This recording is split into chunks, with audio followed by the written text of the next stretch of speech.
Chapter 2 of the Galaxy Primes by E. Doc Smith.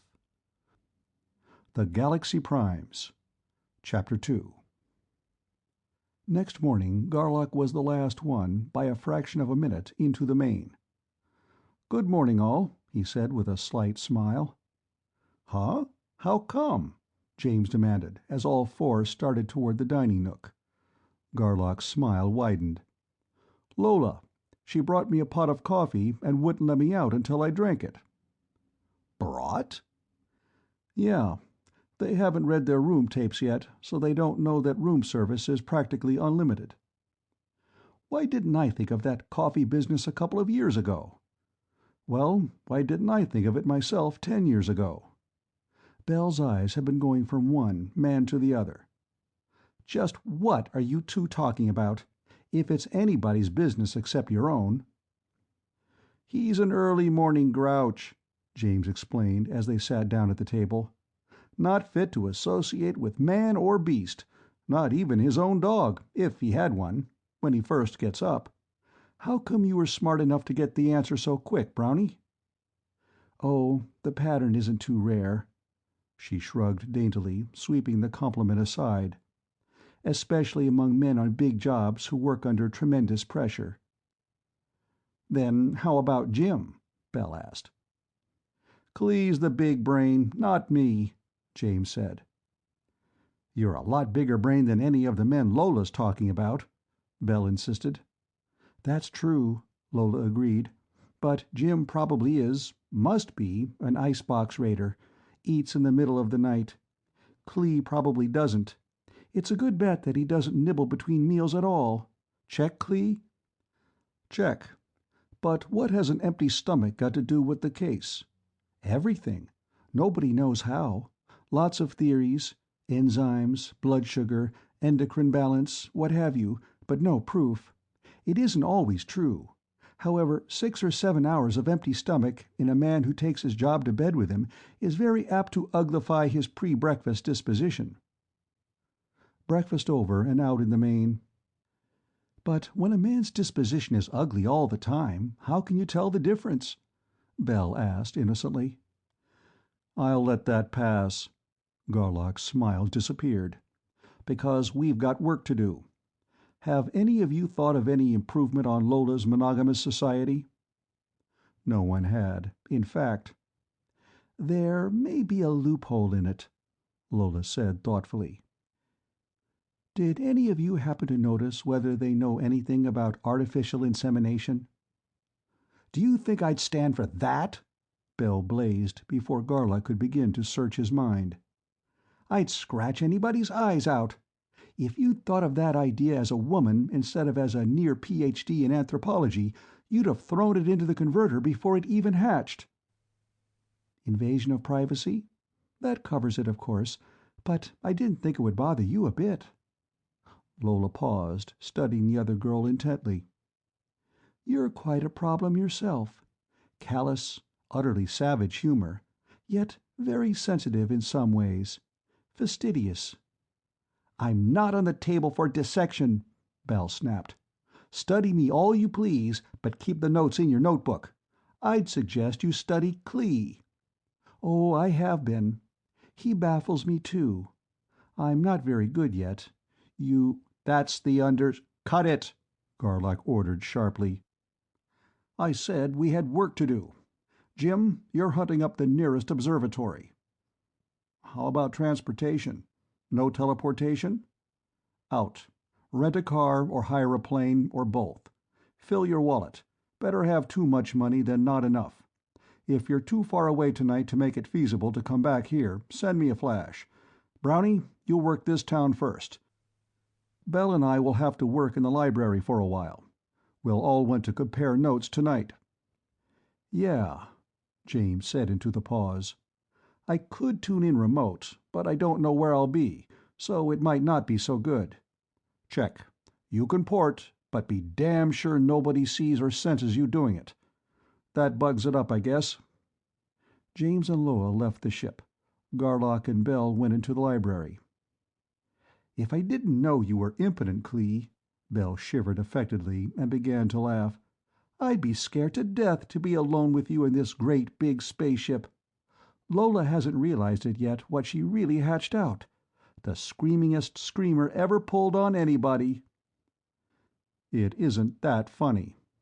You have got a savage sense of humor." "Perhaps." She shrugged her shoulders. "But you were on the receiving end, which makes a big difference. She's a peculiar sort of duck. Brainy, but impersonal, academic. She knows all the words and all their meanings, all the questions and all the answers, but she doesn't apply any of them to herself. She's always the observer, never the participant. Pure egghead. Pure? That's it.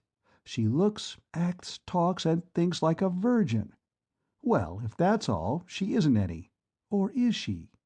Even though you've started calling her Brownie, like my now-tamed tomcat, you might not—" She stared at him. "Go ahead, probe."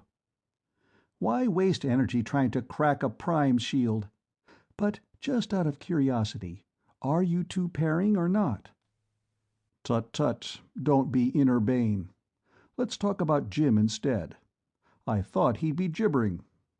"No, I'm working under double wraps, full dampers. I don't want him in love with me. You want to know why?" "I think I know why." "Because having him mooning around underfoot would weaken the team, and I want to get back to Tellus." "I was wrong then. I thought you were out after bigger game." Bell's face went stiff and still. "What do you mean by that?" "Plain enough, I would think. Wherever you are, you've got to be the boss.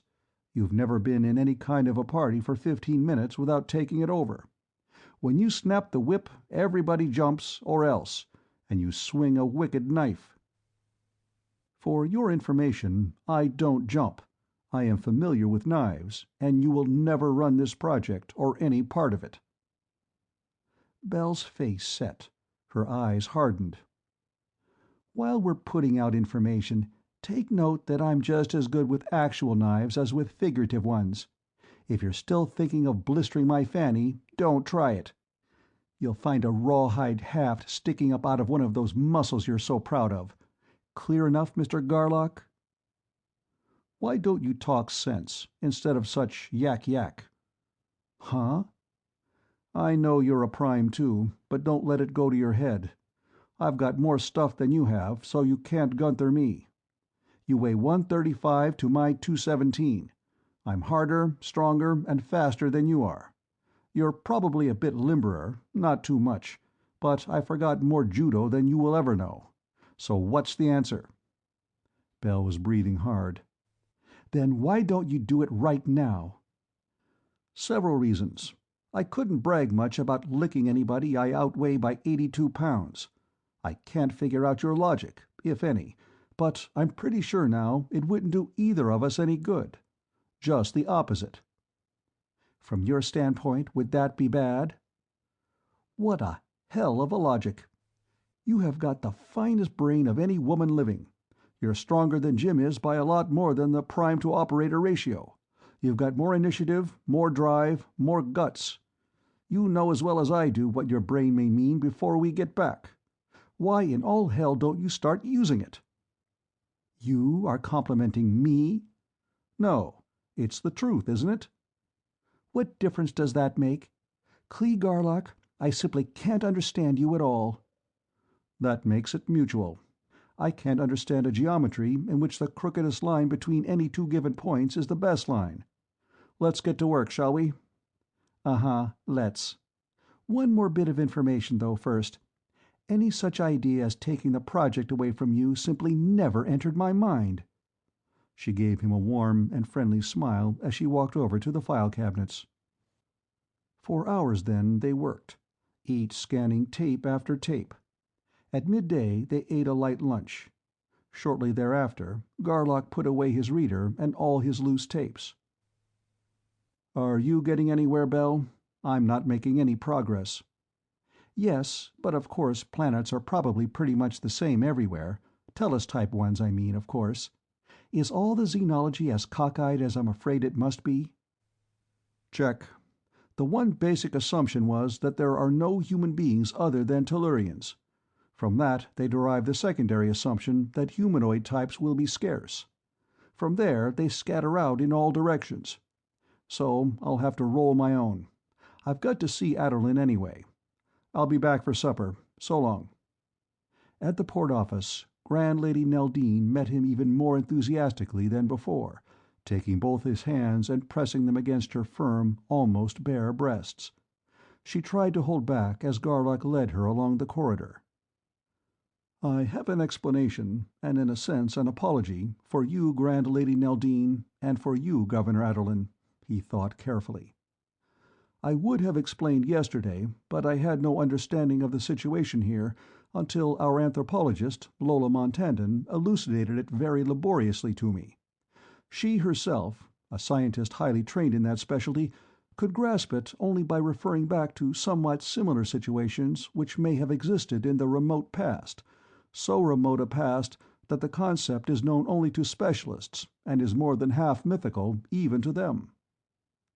He went on to give in detail the sexual customs, obligations, and limitations of Lola's purely imaginary civilization. "Then it isn't that you don't want to, but you can't?" the lady asked incredulously. "Mentally, I can have no desire. Physically, the act is impossible," he assured her. "What a shame!" Her thought was a peculiar mixture of disappointment and relief. Disappointment in that she was not to bear this man's superchild. Relief in that, after all, she had not personally failed. If she couldn't have this perfectly wonderful man herself, no other woman except his wife could ever have him either. But what a shame to waste such a man as that on any one woman. It was really too bad. I see. Wonderful." Aderlin's thought was not at all incredulous, but vastly awed.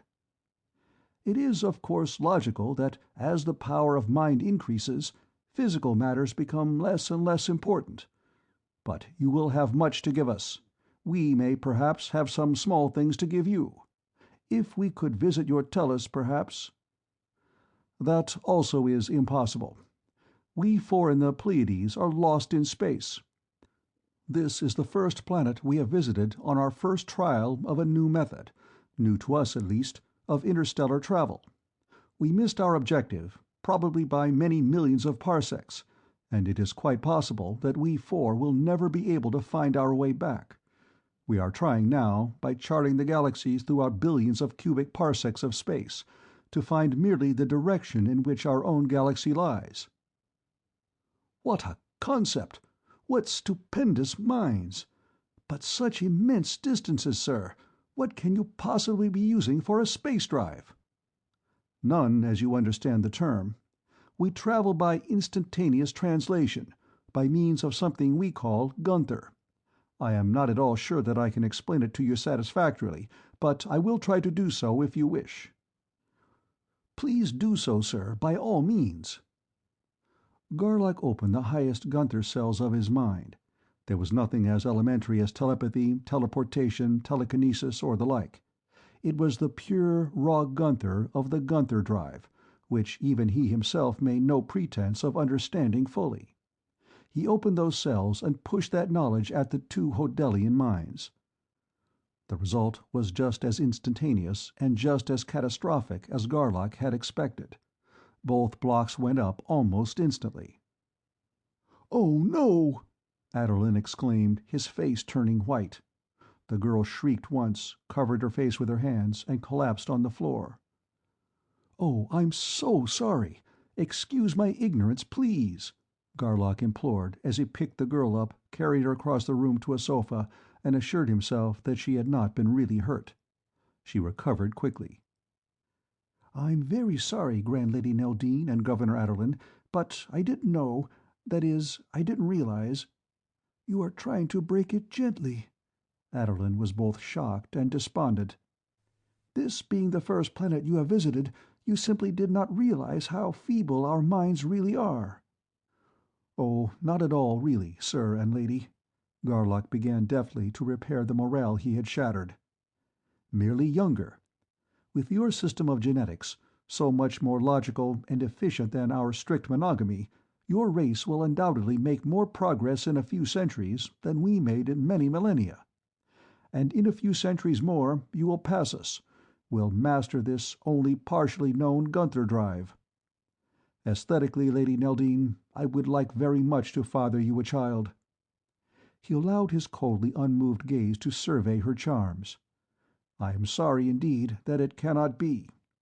I trust that you, Governor Aderlin, will be kind enough to spread word of our physical shortcomings, and so spare us further embarrassment." "Not shortcomings, sir, and I truly hope no embarrassment," Aderlin protested. "We are immensely glad to have seen you, since your very existence gives us so much hope for the future.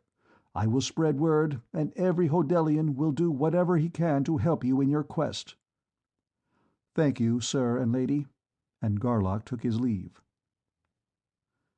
"What an act, my male-looking but impotent darling!" came Bell's clear, incisive thought, bubbling with unrestrained merriment.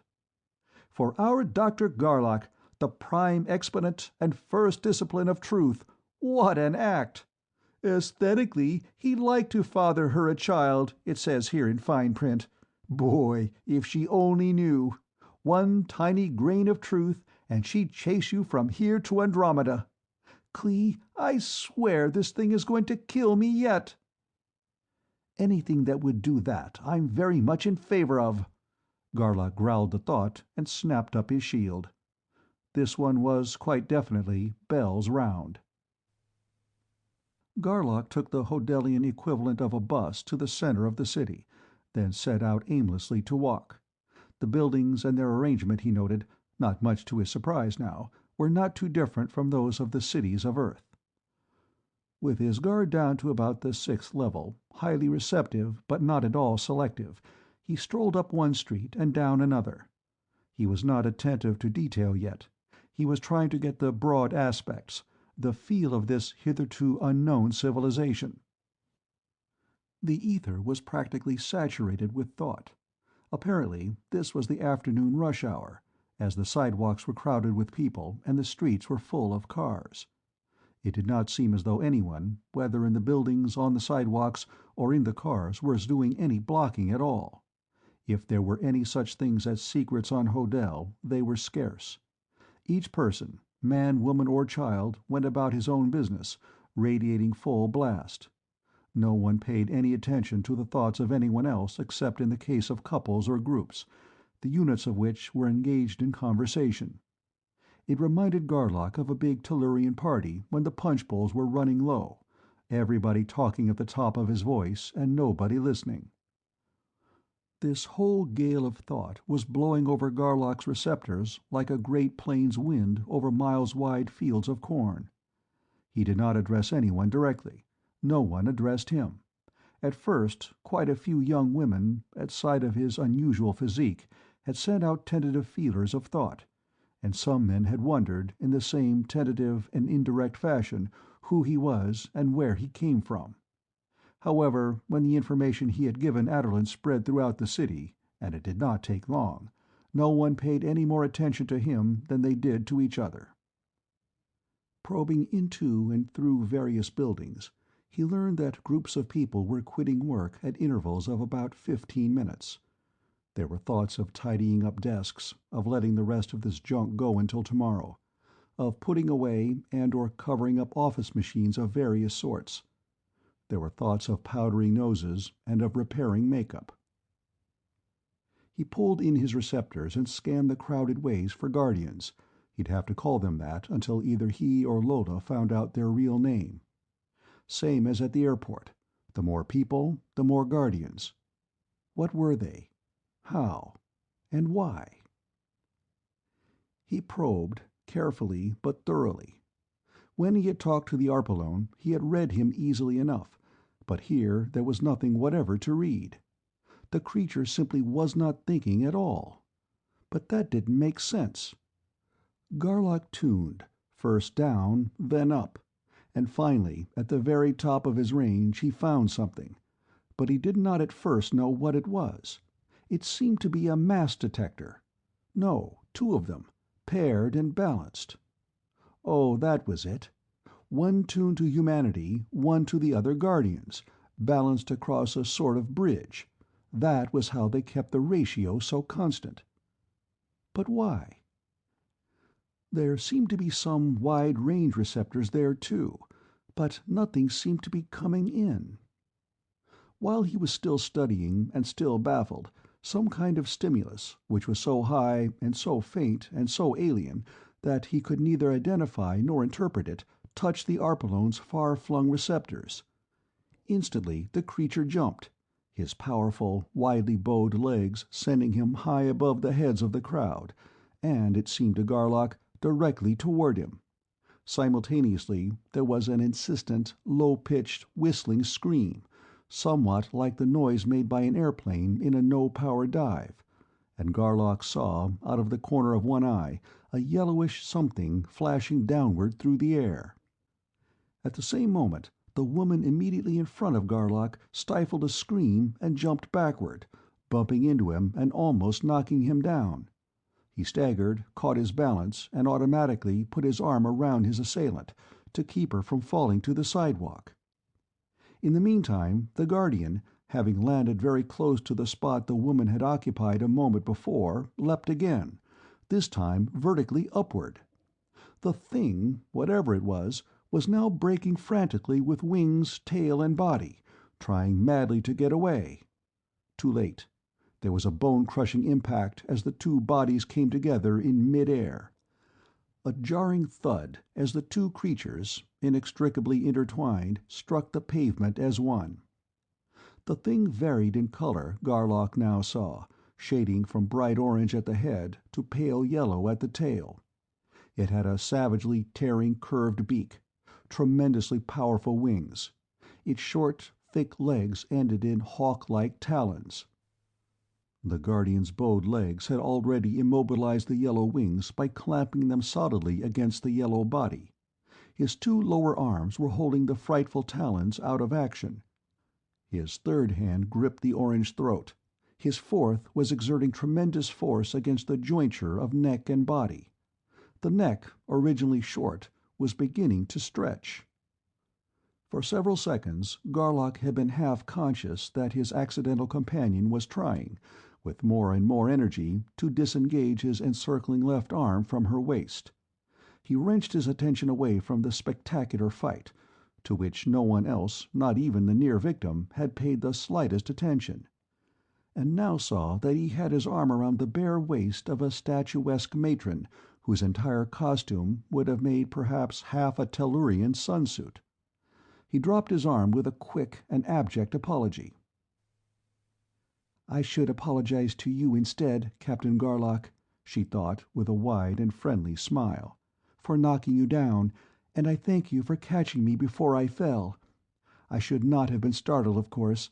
I would not have been, except that this is the first time that I, personally, have been attacked." "But what are they?" Garlock blurted. "I don't know." The woman turned her head and glanced in complete disinterest at the 2 furiously battling creatures. Garlock knew now that this was the first time, except for that instantly dismissed thrill of surprise at being the actual target of an attack, that she had thought of either of them. "Orange-yellow? It could be Fumapti, perhaps, but I've no idea, really. You see, such things are none of our business."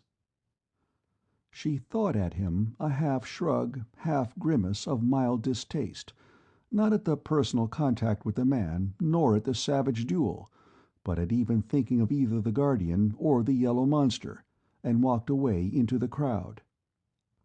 Garlock's attention flashed back to the fighters. The yellow thing's neck had been stretched to twice its natural length, and the Guardian had eaten almost through it. There was a terrific crunch, a couple of smacking, gobbling swallows, and head parted from body. The orange beak still clashed open and shut, however, and the body still thrashed violently. Shifting his grips, the Guardian proceeded to tear a hole into his victim's body just below its breastbone. Thrusting 2 arms into the opening, he yanked out 2 organs, one of which Garlock thought could have been the heart, and ate them both, if not with extreme gusto, at least in a workmanlike and thoroughly competent fashion. He then picked up the head in one hand, grabbed the tip of a wing with another, and marched up the street for half a block, dragging the body behind him. He lifted a manhole cover with his two unoccupied hands, dropped the remains down the hole thus exposed, and let the cover slam back into place.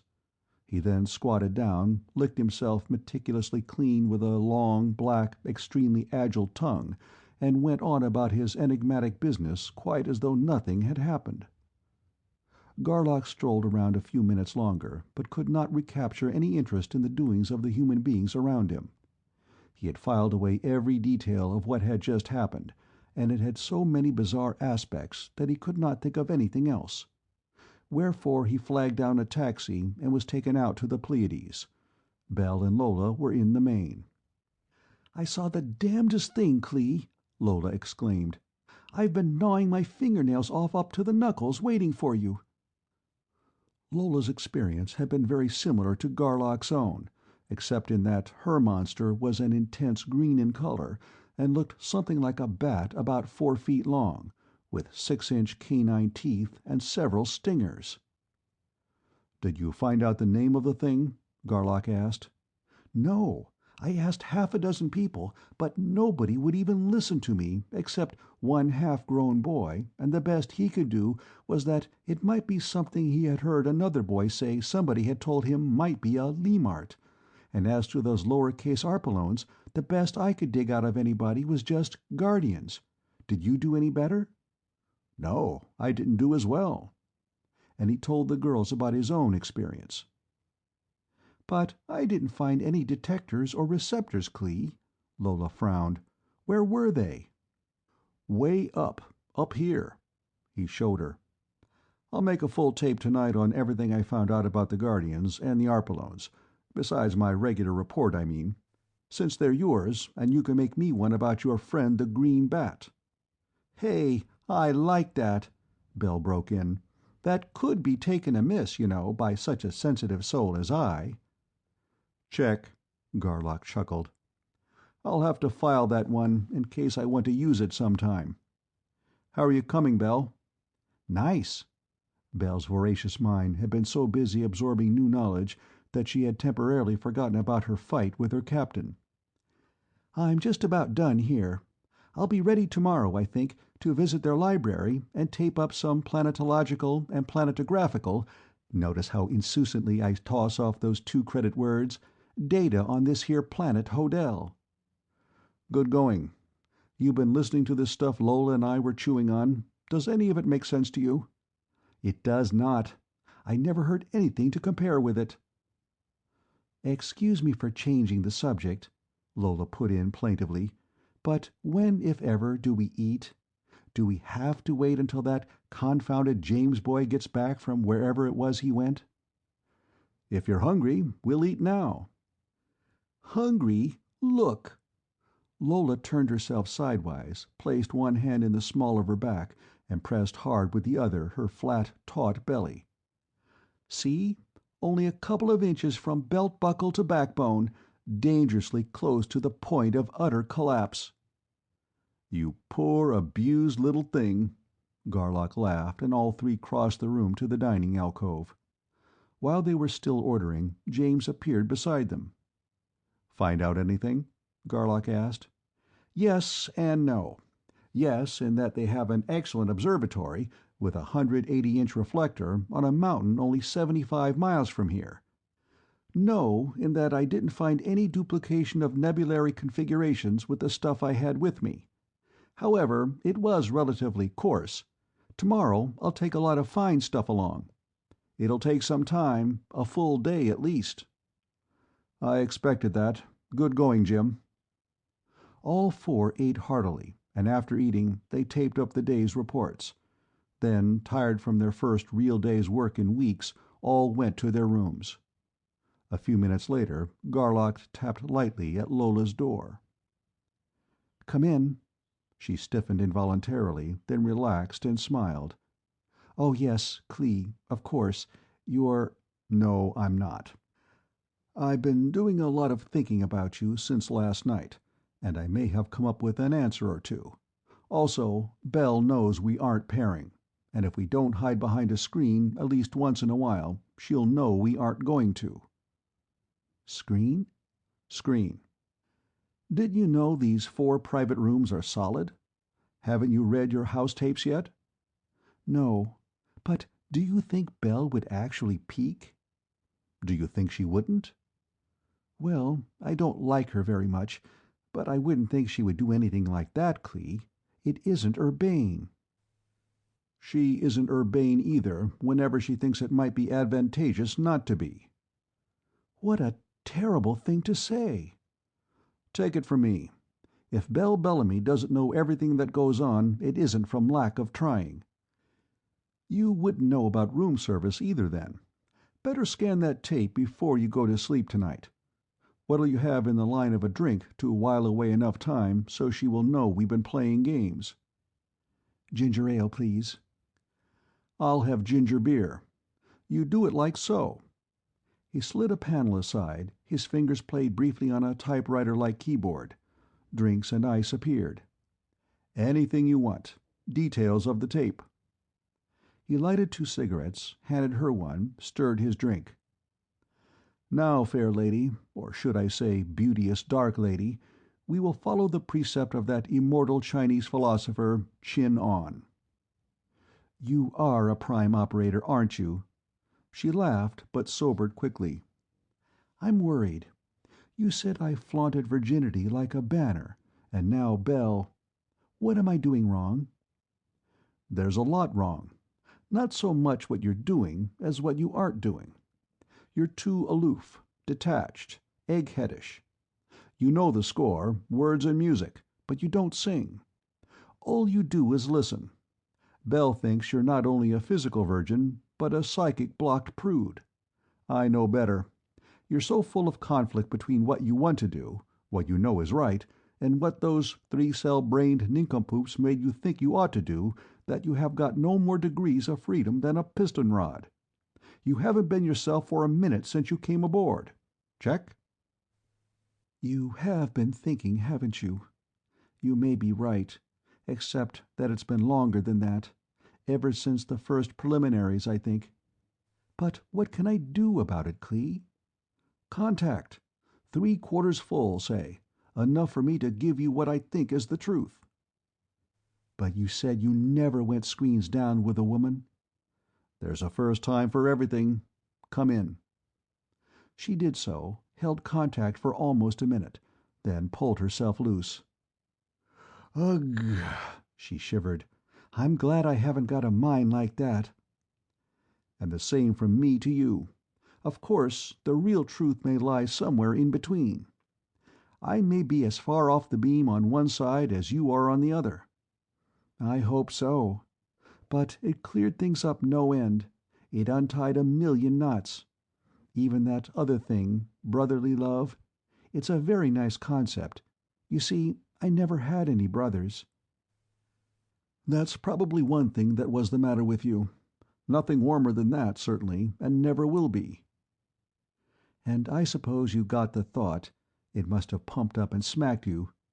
Lola's hot blush was visible even through her heavy tan. How many times I felt like running my fingers up and down your ribs and grabbing a handful of those terrific muscles of yours, just to see if they're as hard as they look. I'm glad you brought that up. I don't know whether I would have dared to or not. You've got to stop acting like a third instead of an operator. You've got to stop acting as though you had never been within 10 feet of me. Now's as good a time as any. He took off his shirt and struck a strong man's pose. Come ahead. By golly, I'm going to. Then, a moment later, why, they're even harder. How do you, a scientist, psionicist, and scholar, keep in such hard shape as that? An hour a day in the gym, 365 days a year. Many are better, but a hell of a lot are worse. I'll say.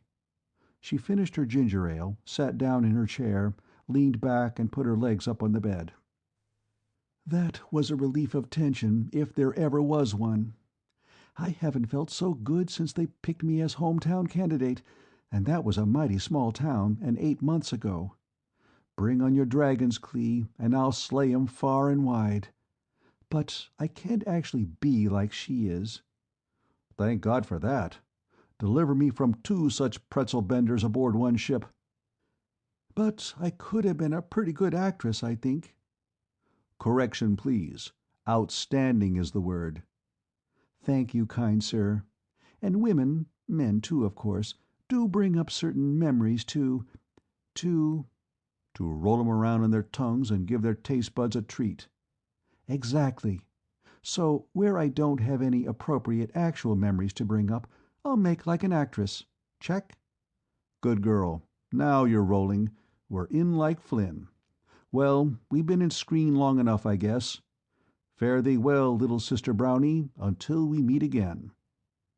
He tossed the remains of their refreshments, trays and all, into the chute, picked up his shirt, and started out. "Put it on, Clee," she whispered intensely. Why? He grinned cheerfully. It'll look still better if I peel down to the altogether. "You're incorrigible," she said, but her answering grin was wide and perfectly natural. "You know, if I had had a brother something like you, it would have saved me a lot of wear and tear. I'll see you in the morning before breakfast." And she did. They strolled together to breakfast, not holding hands, but with hip almost touching hip. Relaxed, friendly, on very cordial and satisfactory terms. Lola punched breakfast orders for them both. Belle drove a probe, which bounced. Lola's screen was tight, although her brown eyes were innocent and bland. But during the meal, in response to a double-edged, wickedly barbed remark of Belle's, a memory flashed into being above Lola's shield. It was the veriest flash, instantly suppressed. Her eyes held clear and steady. If she blushed at all, it did not show. Belle caught it, of course, and winked triumphantly at Garlock. She knew now what she wanted to know, and prime operator though she was, it was all he could do to make no sign, for that fleetingly revealed memory was a perfect job. He would not have, could not have, questioned it himself except for one highly startling fact. It was of an event that had not happened and never would.